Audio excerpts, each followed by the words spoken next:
Hello and welcome to Narayana IS Academy. Today, as part of our daily news analysis, we are going to cover 5 most important articles from The Hindu and Indian Express, and we'll be covering them in a comprehensive manner and will ensure that anything that is relevant for the examination is covered.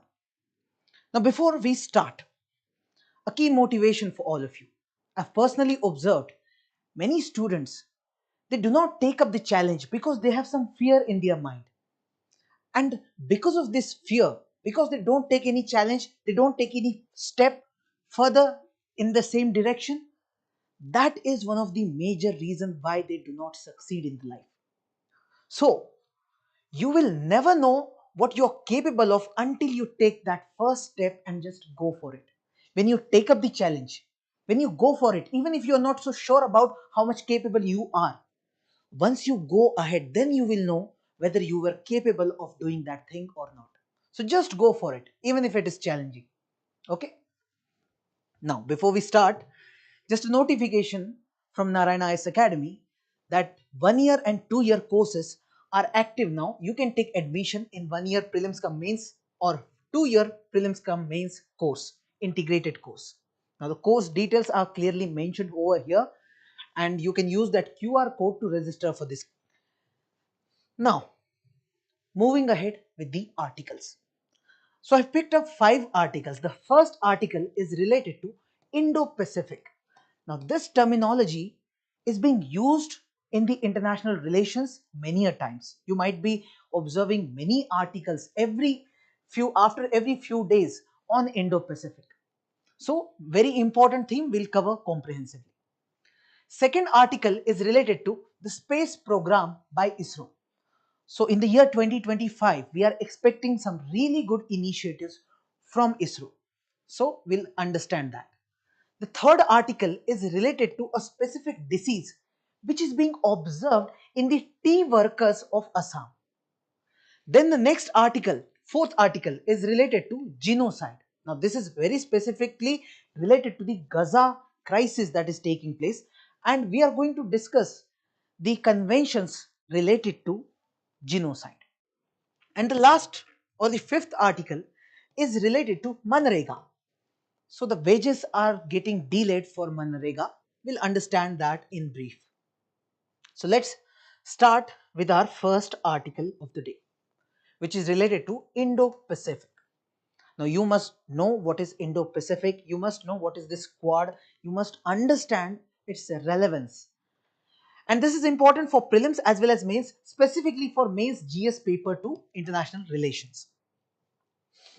Now you can look at this previous year question asked in the year 2020. Quadrilateral Security Dialogue, that is Quad, is transforming itself into a trade bloc from a military alliance in present times. Discuss. So this question is very specific to Quad. Quad as a grouping, Quad as an alliance. Now once you understand Indo-Pacific thing, you will understand the importance of Quad also. Now, right now, why are we discussing about Indo-Pacific? Because recently, Donald Trump has become the President of United States of America. He is now the 47th President. And who is the President of India? It matters to us. But who is the President of United States? That also matters to us. Because the policy of USA or the Indo-US partnership is going to be a game changer for the entire international politics. Specifically, when we talk about Indo-Pacific, it becomes way more important. We may expect some really good initiatives, or we can say the role of some hard power taking place when Donald Trump is coming into picture. But first of all, we should know, what do we mean by Indo-Pacific? What is this term exactly? So we call it as a geopolitical construct. You can look at the map. Here we are talking about this entire region. This entire region is called as Indo-Pacific. Earlier the name was Asia Pacific, but now the importance is being given to India and the name Indo-Pacific is being used. Now why are we even talking about this term? Why right now? Why not earlier there was any such term being used multiple times? Now we are using it. Because the world is changing. See, earlier, if you look at the things, especially after World War II, USA was a very good economy. Still the 2000s, I can say, till 2000s, USA was one of the greatest economy, we can say, or the top number one economy in the entire world. Now, apart from USA, also there were some other countries who were growing. Let's say after World War II, after some years, some other countries also started growing. Let's say, for example, some European countries, or you must have heard about this term called G7. G7 is a block of countries who are economically very good, or we can say the world trade depends on these countries. So they were very powerful countries, and especially the leader is USA. But in recent times, we have observed that it's not only USA who is very powerful in economic terms, but there are some other countries who are growing. For example, you can say India is growing. India is one of the fastest growing economy. But more than India, it is China which is way more powerful. And it's not just about economy. You can add multiple dimensions. For example, you can think about military presence, you can think about the technological developments, you can think about any dimension, and you will understand that the hegemony or the power of USA is now getting challenged by some other players, and the major player is China. The major player is China. So, if we go back to history, earlier we said the European countries were economically really good. USA was economically really good. So, whatever trade in the entire world was taking place, most of it was happening in the Atlantic region. Most of it was taking place from the Atlantic Ocean. So, from this side there is North America, and on the eastern side you have Europe. So, most of the trade of the world was taking place over here. But now things have got changed. Now, because we have China, we have India, and we have many other countries who are economically at a better pace. So we can say the gravity of the entire world has got transformed from Atlantic to Indo-Pacific. Right now, the countries around this region, they are very important. And in future, we'll observe that these are the countries who are going to lead the world economy. So India is here, China is here, even Indonesia is here, Australia is here, USA is anyway part of it. There are many countries from this African region also. So there are many emerging economies and emerging countries who are part of this entire region. Now, overall, we are saying as this gravity is shifting from Atlantic to Indo-Pacific, the entire world is now interested in the Indo-Pacific region. And with the economic shifts, we are observing shift in the geopolitics, wherein we are observing a tussle between United States of America and China. Obviously, USA was leading the world, but right now, China is challenging the hegemony of USA. So, this Indo Pacific has become very important because of the power tussle between USA and China, which we call as Thucydides trap. Now, what is Thucydides trap? This trap specifically says that the country who is at the top, who is at number one, will always try to maintain its position as number one. It will not like that any other country is challenging its position, and that country will do whatever is required to maintain its position as number one. But there will be another country who is at number two. Even that country will put all its efforts so that it becomes number one. So, if you can understand the story, right now USA at number one and China at number two, and both are struggling to become number one and stay number one, or to maintain or build up their hegemony in the entire world. And this is what we call as Thucydides trap, which is part of the geopolitics. So this is going on, and that is the reason Indo-Pacific region is becoming way more important. Now, if you look at the Indo-Pacific region specifically and look at the region near to China, We have heard many a times that there are some disputes going on in the South China Sea. China is saying that most of the land, most of the area belongs to China. China is making many territorial claims. So we are observing some assertiveness or even aggression from Chinese side. And that's the reason many countries are concerned. So right now we observe a scenario wherein the entire region is important. Everyone wants to invest in this region. Everyone wants to have some kind of investment or some kind of engagement in this particular region. But there is one country who is dominating, and there is another country who also wants to dominate. So this tussle is going on. Okay. So as far as territorial disputes are concerned, so there is South China Sea dispute, as I mentioned. Even China has launched some initiatives like this Belt and Road Initiative, through which China is trying to expand, to increase its influence in the entire region by building road, by building some connectivities and etc. All that is being done. But because of Chinese expansion and aggression, there are many countries who are concerned. For example, India is concerned because we too have some territorial disputes with China. There are some other Asian countries, they are also concerned. If you look at Australia, Australia is also concerned, and USA is anyway concerned because of the hegemony, because of the challenged hegemony of USA. So overall, these countries are trying to push back. So when you talk about Quad as an initiative, Quad is a grouping of total 4 countries, which includes India, which includes Australia, which includes Japan, and which includes USA. All these 4 countries are part of Indo-Pacific region, and all these 4 countries have some problem with Chinese assertiveness. So they are pushing, and that's why we see how Indo-Pacific region is in the limelight. Now let's understand the strategic dimension of this Indo-Pacific.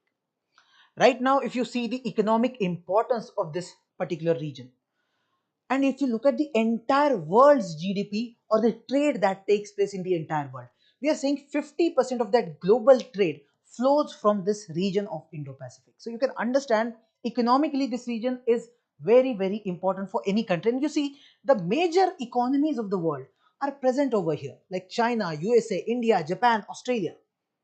So it becomes important.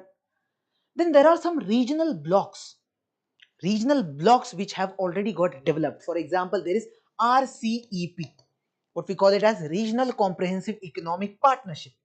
Then there is Comprehensive and Progressive Agreement for Trans-Pacific Partnership, CPTPP. These are regional groups. There is free trade agreement signed between such groups. Even such groups exist in this entire region of Indo-Pacific. So economically a very important region. Then security wise, there is some dimension of security. We said that we have disputes with China.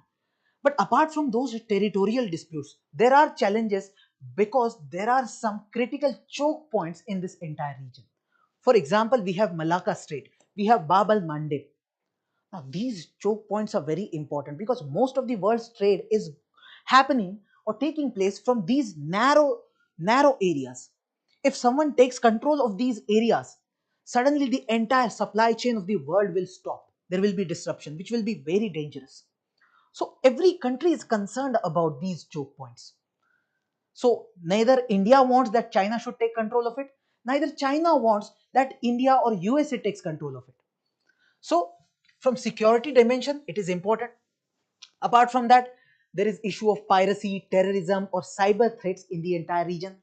For that also, some kind of security cooperation is required. Then there is environmental dimension.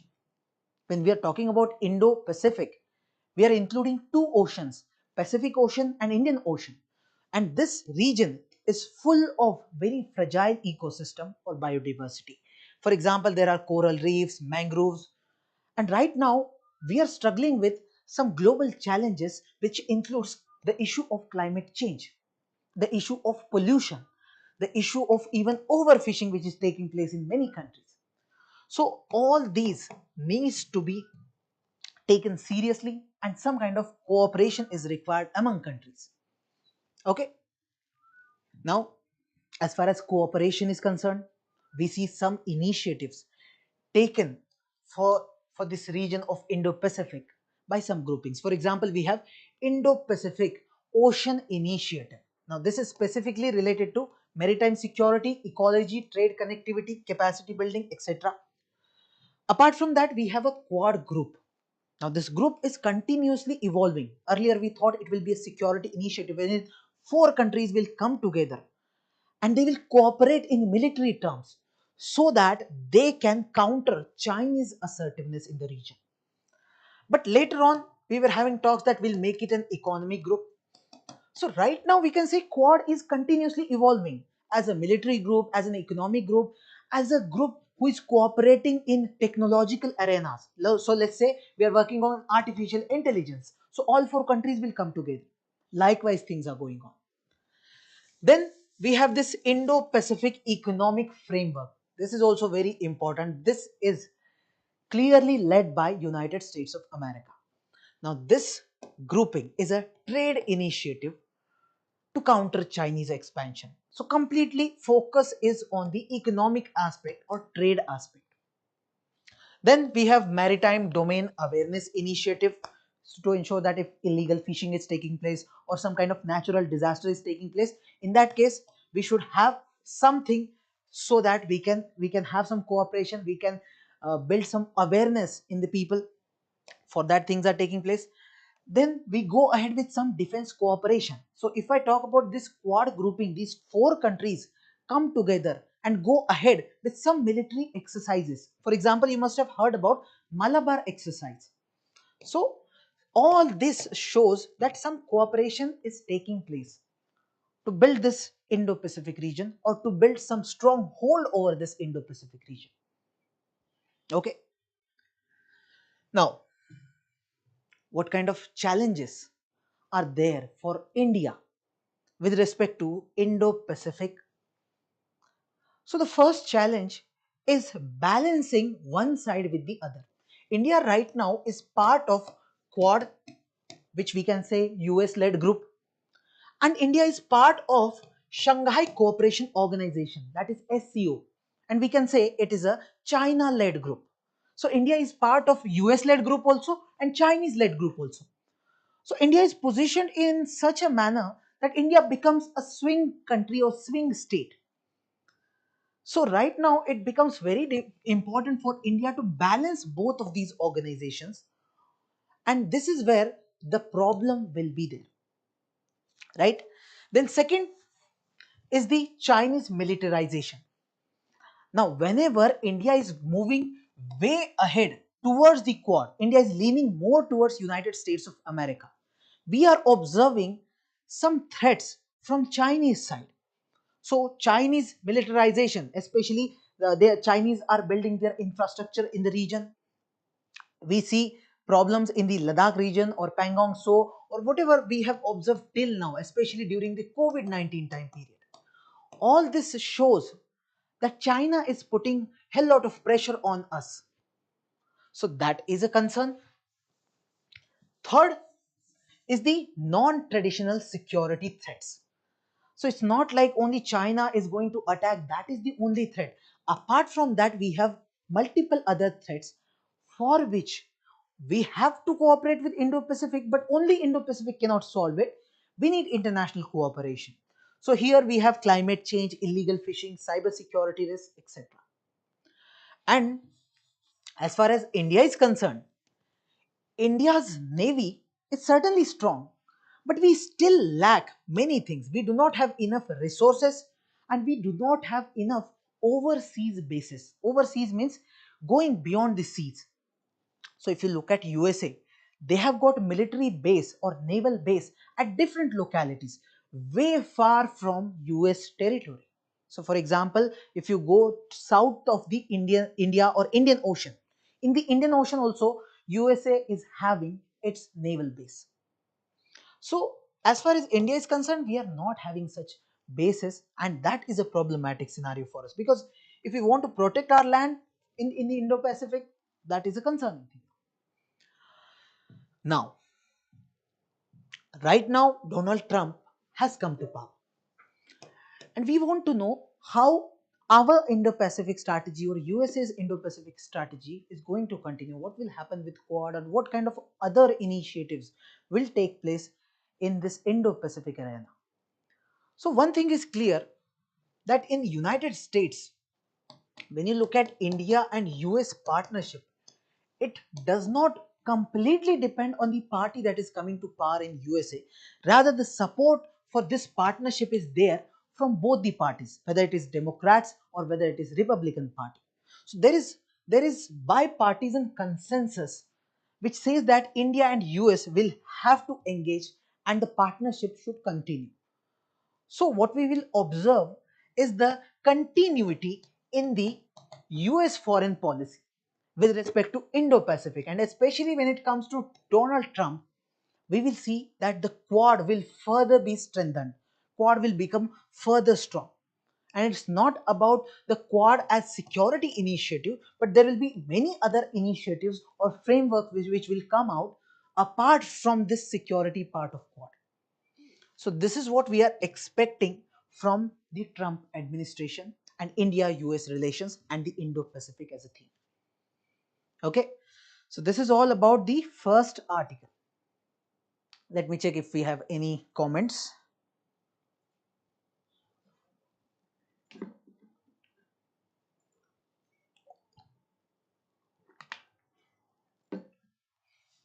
So no comments.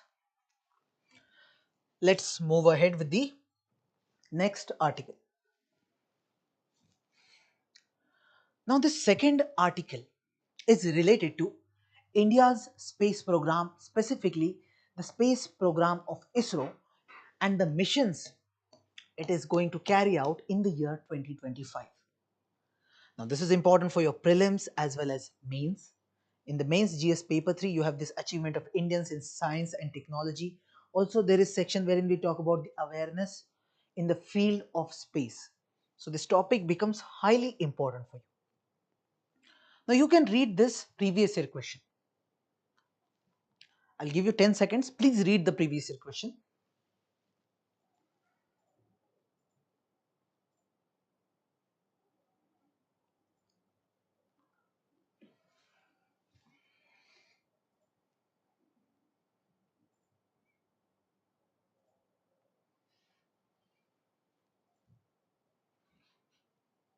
So if you have read the question is very much focused on this Indian regional navigation satellite system. So there is a specific satellite system and the question is very much factual in nature. Okay, so you can expect similar kinds of question on the programs led by ISRO. Okay, now what is the context? Well, in the year 2024, ISRO launched many missions. ISRO was very much successful in its missions.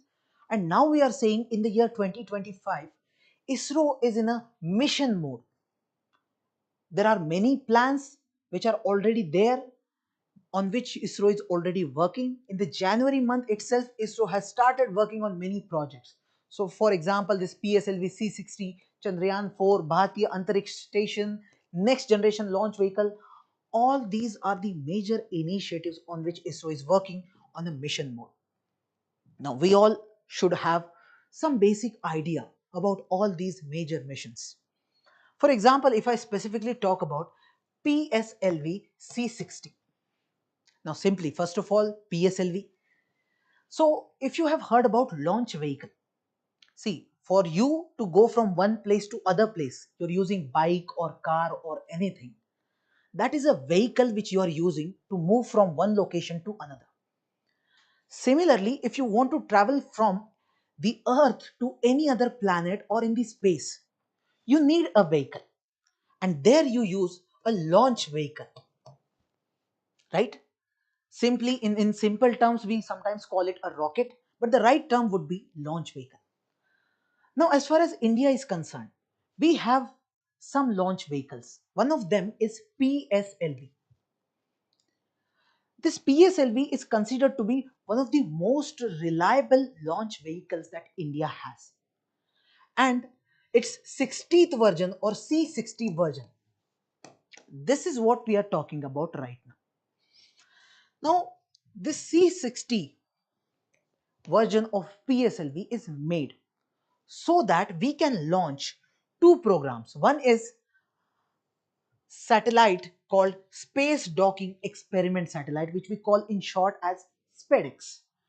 And the other one is to execute this POEM Orbital Test Bed Phase. So the long form of this POEM is PSLV Orbital Experimental Module. Now you should know what these two things are, SPEDX and POEM. As far as SPEDX is concerned, you can simply think about this thing that let's say there is one spacecraft which is already there in the space. It is moving in its orbit. It is already there in space. Now you have another spacecraft. We have also sent it in the space. It is also moving in its own orbit.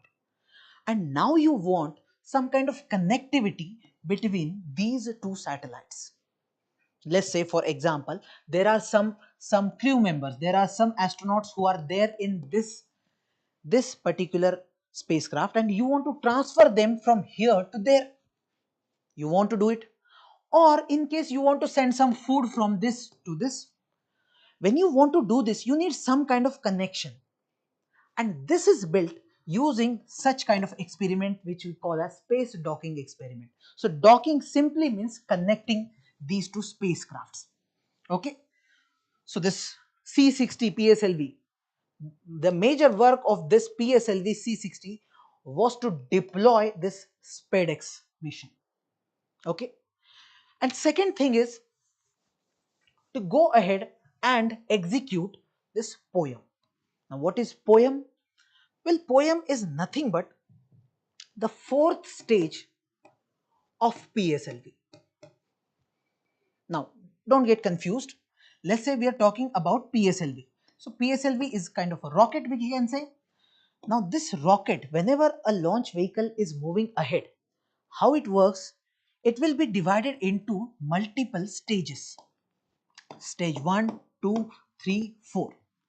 First of all, there will be some kind of fuel in this first cell or first stage, just like petrol we have. Similarly, there will be some kind of fuel. That fuel will burn and the entire launch vehicle will move. Now, once the entire fuel of this particular part is exhausted, after that, this part will fall back on the earth and only remaining part will move ahead with its journey. But to move ahead, they require fuel. That fuel will be used from this second stage. Then the third and then the fourth. This is how the entire journey will go on.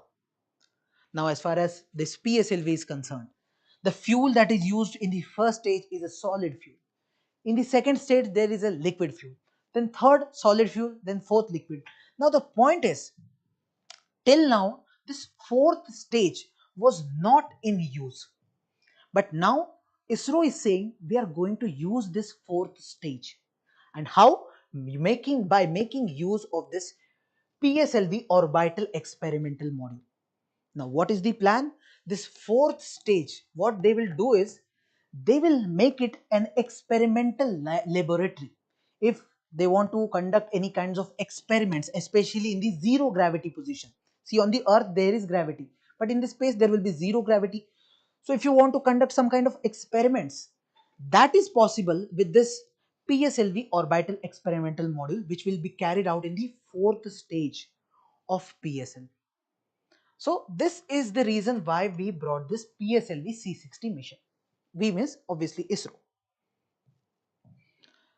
Now next, as this C60 mission seems very much successful, now we can say that we can go ahead with the next missions, because the technology that we are experimenting right now using C60, that will be very useful in our Chandrayaan 4 and Bharatiya Antariksh Station. Now what is Chandrayaan 4? You must have heard about Chandrayaan 1, 2, 3. All these programs were supposed to ensure that India goes ahead with its lunar exploration or exploration on the moon. So that is going on. Chandrayaan 3 was very much successful, and now Chandrayaan 4, we are working on it. Next is Bharatiya Antariksh Station. Now just like at our localities, for buses we have a bus station or bus stop we call it. For railways we have railway station. Similarly, in the space, we want to have a station, that is Antariksh station, or what we call it as space station. India wants that we should have our own space station in the space. We don't want to depend on the International Space Station. So we are working on that ambitious project. We are saying that by the end of 2030s, we will be done with this Bharatiya Antariksh Station, our own space station. And for that, the C60 is important. Okay, the technology that we worked on. Then ISRO is also working on this next generation launch vehicle. I already told you what is launch vehicle. India has PSLV as launch vehicle. India has GSLV also. Now what India is thinking of is to bring in something new. See, whenever we are sending something using PSLV or GSLV, every time we have to build that entire rocket, that entire launch vehicle. Why? Because we said that it will be moving ahead in stages, and once one stage is completed, that stage will fall back on the earth.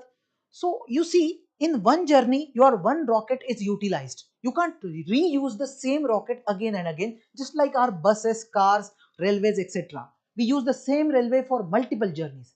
That doesn't happen in case of space journey. But now India is saying we will develop something new, that is new or next generation launch vehicle, which is going to replace PSLV and GSLV, and it will have the capacity to reuse this entire launch vehicle. So we can send our satellites, and then that launch vehicle will come back and we'll reuse it for next missions. So it will be reusable. So obviously the cost of the projects will become very less. Right now, if you are buying one car to send one person, it will be costly. But if you can use the same car to send multiple persons, the cost will be very less. So overall, it will be cost efficient, it will be powerful, and it will be reusable.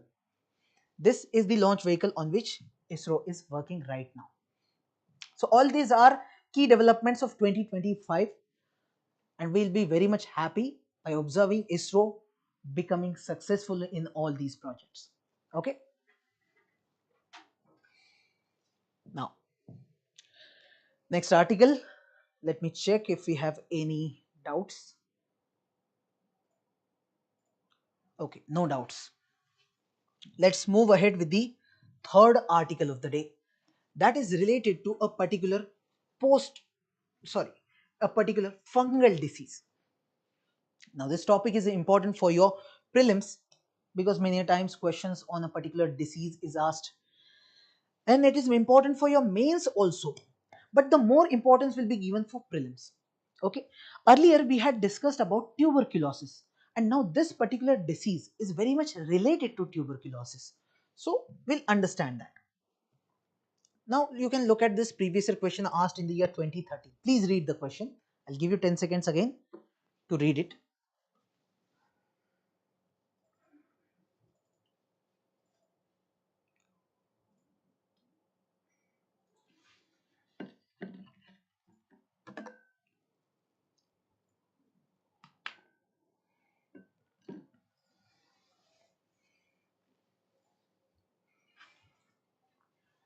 Done?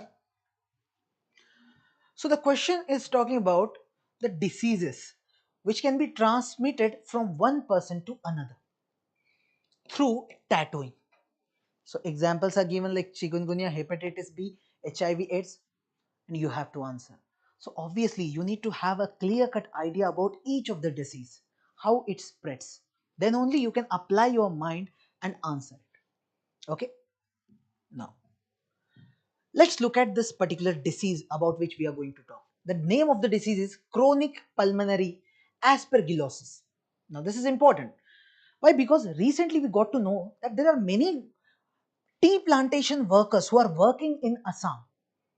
They are getting infected with this particular disease. And it's not like only some people are getting, the number is very high. And interestingly, a study which was published in this PLOS, neglected tropical diseases, the study says we have observed there were some people who first got infected with tuberculosis, that is TB. Now it's not like they died, they got the treatment, and after treatment they survived from TB. They have got cured, now they are in good condition. So those people who survived from TB, we found out that many of them are infected with this chronic pulmonary aspergillosis. So this is an interesting case study, or the study published in this journal, which wants our attention on this particular issue, that even if someone has survived from TB, they will be vulnerable to many other diseases because of their vulnerability of their lungs. So we'll understand that. Let's look at this particular disease. In short, we will call it as CPA. Now, if you remember, when we talked about TB, we said that TB is caused by a particular bacteria. There is a bacteria, the name of that bacteria is Mycobacterium tuberculosis. When that bacteria gets into your body, your lung will be affected by it. There can be a case wherein even other organs are also getting infected, but most of the times we say the lungs are getting affected, and we call it TB. And TB is a very serious thing. It is the 13th leading cause of death in the entire world and second leading infectious killer after COVID-19. So TB was a serious stuff, and that's why the entire world is working to remove this TB. Even India is working way hard to ensure that we eradicate TB from India. Now, when you look at this disease, CPA, this is not caused by bacteria. It is caused by a fungus, and the name of that fungus is Aspergillus. Okay, it is a type of fungus, or we call it as a common mold. And this fungus is there almost everywhere. You know, in the indoors, in the outdoors, in the home, workplaces, public spaces, everywhere that fungus will be there. Now, if you remember, TB used to spread from one person to another. Let's say I'm having TB, then other person, if he's standing near to me, if I'm sneezing, if I am coughing, in that case, there is a possibility that person will also get infected with TB. But that is not the case when it comes to CPA. CPA does not spread from one person to another. It is not a contagious disease. So only if you have come in contact with that fungus, let's say there is some place, something in which there is that fungus, and you have either inhaled it or eaten it, in that case, you will get infected with this chronic pulmonary aspergillosis. And this one is going to infect people whose lungs are already very much critical or vulnerable. And whose lungs will be vulnerable? Who already have got some kind of disease related to the lungs. For example, this emphysema, bronchitis, tuberculosis, all these are diseases related to your lungs. So your lungs are already affected. You have weak lungs, and then there are chances that you will get this chronic pulmonary aspergillosis. Clear? Now, if you look at the symptoms, the basic symptoms are like coughing, and there will be some blood while you are coughing. Then there will be unintentional weight loss. You will feel some kind of fatigue. There will be shortness of breath, etc., etc. Now, what about treatment? See, there is a treatment available, but that treatment will be a lifelong thing. So it is said that this disease is a lifelong condition, and you will have to be on medication for almost entire life. So this is something not so good thing, we can say. And what will be the medication? There will be antifungal medication. Okay. And as far as this study is concerned, what this study is showing, that there are 217 TB cases per 1 lakh people in the Assam. As far as these tea plantation workers are concerned in Assam, this is the data related to TB. And the data related to the CPA disease, it is around 17.18%.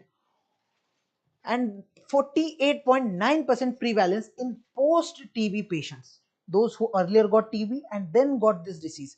The number is 48%. So this data is important, although we don't need to remember this data, but we can understand the seriousness from this data. Okay, so we are done with our third article also. Again, let me check if there are any questions or doubts. No doubts. So let's move ahead with the fourth article, which is related to genocide. Now, very interesting term, not a good term obviously, but you must know what is genocide. You must know the convention related to genocide. It's important for prelims as well as mains, as part of this important international institutions, as part of your international relations. Now again, please read this particular previous year question asked in the year 2018. I'll give you 10 seconds again. Please read it.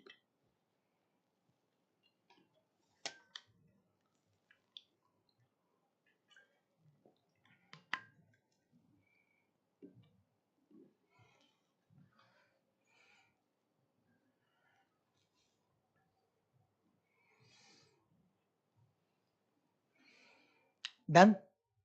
Now this question is very much specific to severe famine and acute malnutrition, or people died of starvation caused by war or ethnic conflicts.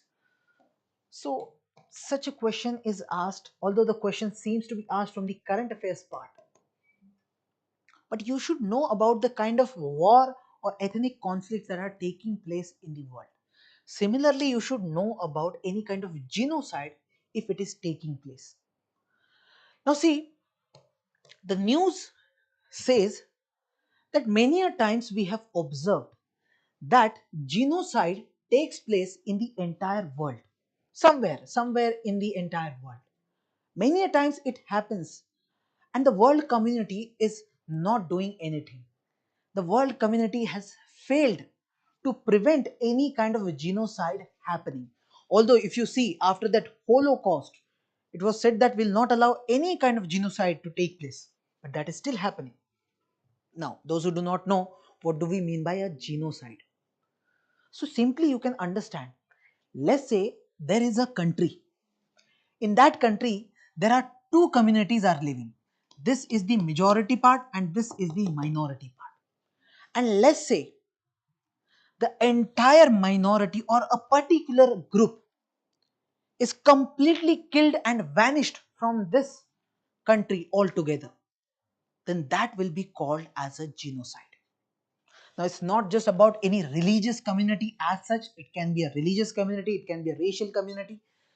So if you look at the official definition of genocide, which is mentioned in the 1948 Genocide Convention, it says the acts committed with the intent to destroy, whole or in part, a national, ethnic, racial or religious group. So it could be a religious group, let's say a particular religious community, or a racial group, let's say blacks or whites or anything, any ethnic group or any national group.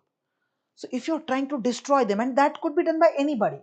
See, it is possible that the country or the state is doing that. If we remember what happened at the time of World War II, or that timeline when Nazis were ruling Germany, at that time genocide was carried out against Jew population. Entire Jew population in Germany was being destroyed completely, was being killed. And this was being done with the state support. There was role of state. But sometimes there could be a situation wherein state is not doing anything. It is only one individual person or a particular group or a non-state actor who is doing this. Anything is possible. But all that thing will be called as a genocide. Okay. Now, these are some of the examples of genocides carried out in the history. For example, this Holocaust 1941 to 45, wherein Nazis they have killed or exterminated around 6 million Jews. Then similar examples are there from Cambodia in the year 1975 to 79, from Rwanda 1994, then Darfur, Sudan in the year 2003 to 2005. And the recent example is of this Gaza region. So in the Gaza, it is being said that already more than 47,000 people have died. There is mass displacement taking place. And this is nothing but genocide. This is what being alleged. Now, there is no question about all these above examples that they were genocides. As far as this one is concerned, right now, there are allegations. Although, if a particular community is being completely killed or being vanished, then we can certainly call it a genocide.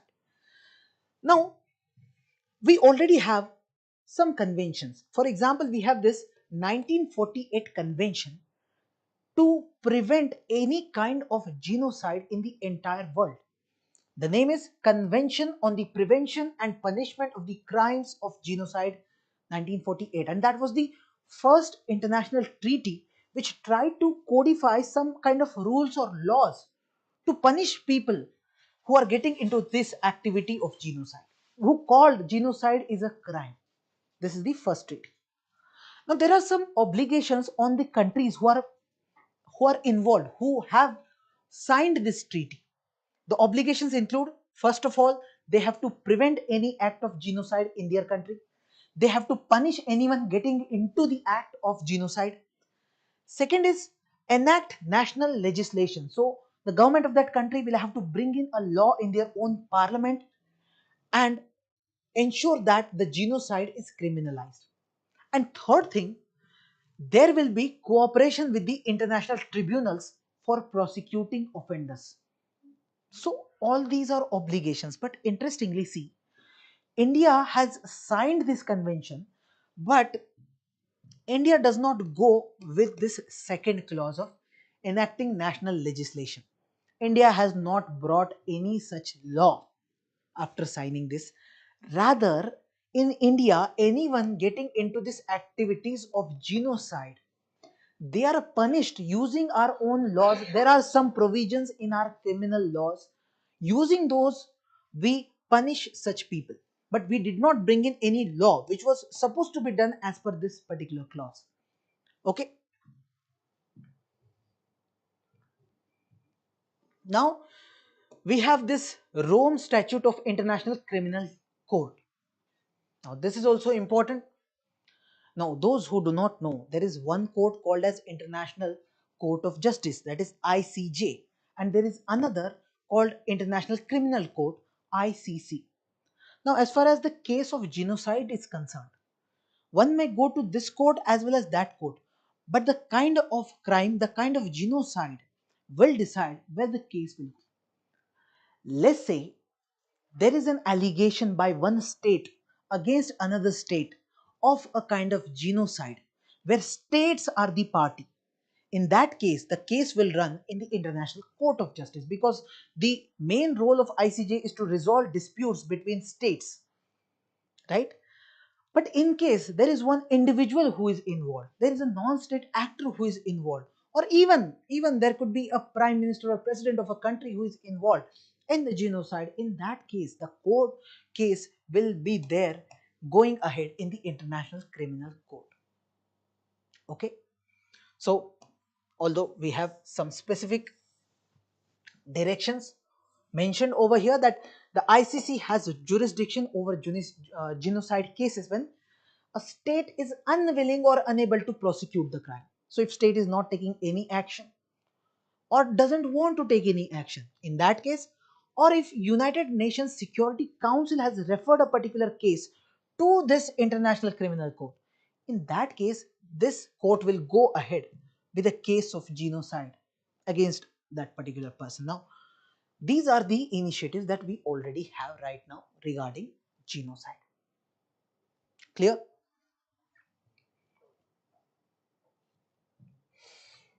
Now the last article for the day. Now this is a kind of snippet that we have right now. This article is about MNREGA, MGNREGA.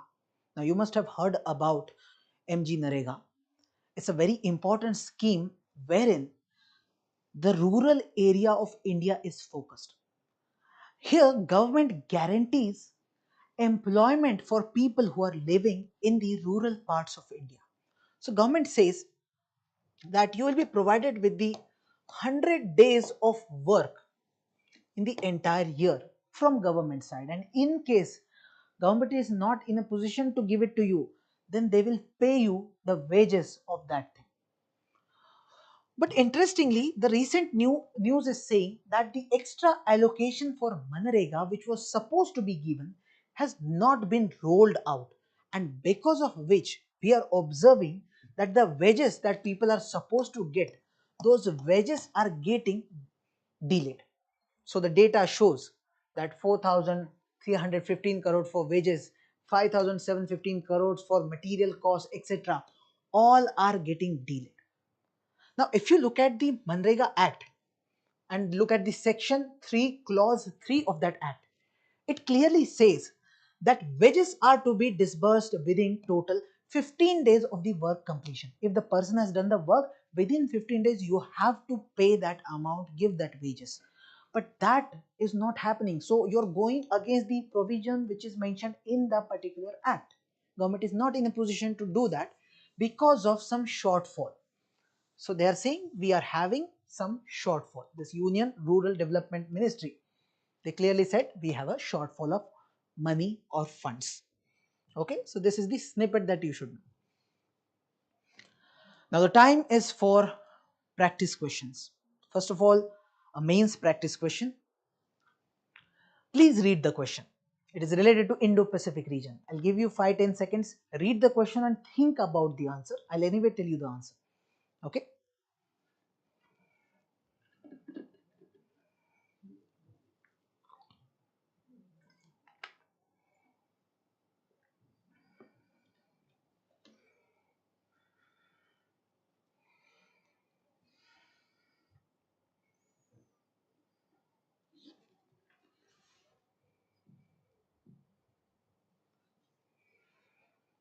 Done.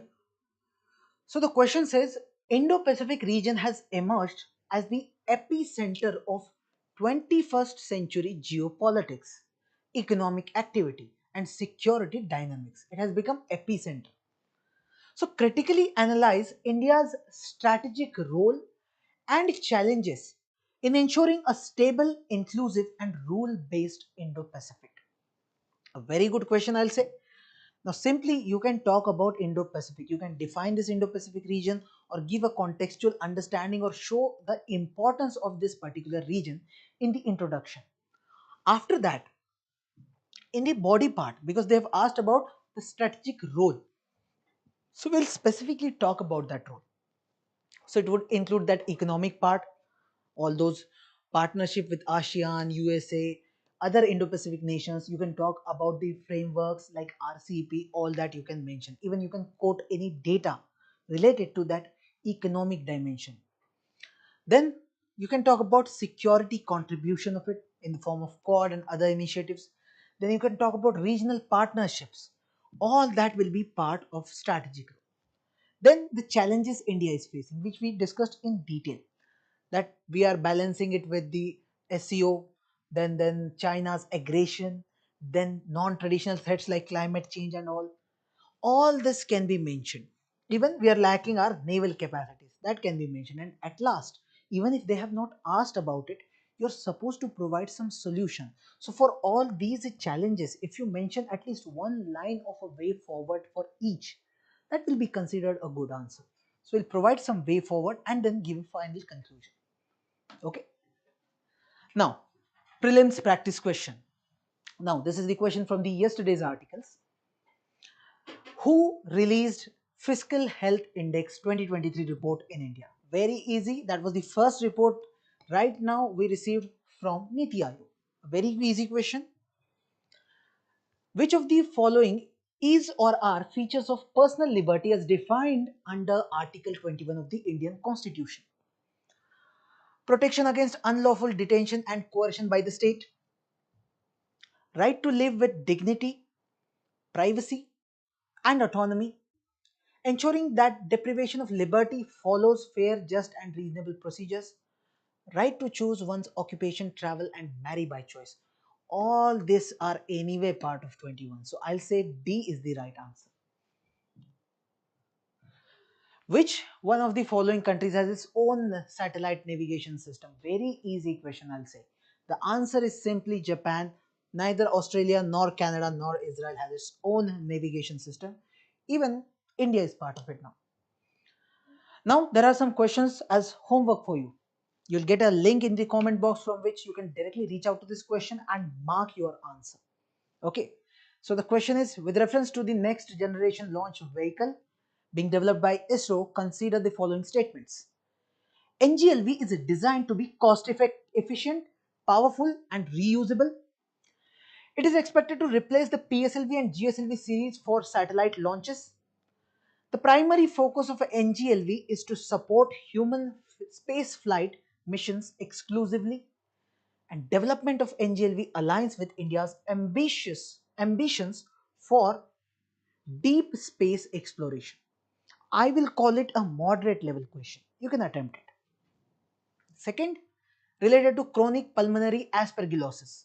It is the infection of the lungs caused by mycobacterium found both indoors and outdoors. CP is not contagious and cannot spread from one person to another. I'll say it's an easy question if you have attended the lecture. You can attempt this very easily. And third question is related to this convention of 1948. It was the first international treaty to codify genocide as a crime. It obligates states to prevent and punish acts of genocide. And third, states are required to cooperate with international tribunals to prosecute offenders. Now, this is easy to moderate question and this can also be attempted very easily. So, please attempt. We'll meet in the next session. We'll discuss the answers for these questions on the next day, that is tomorrow's DNA. Till that time, thank you so much for joining.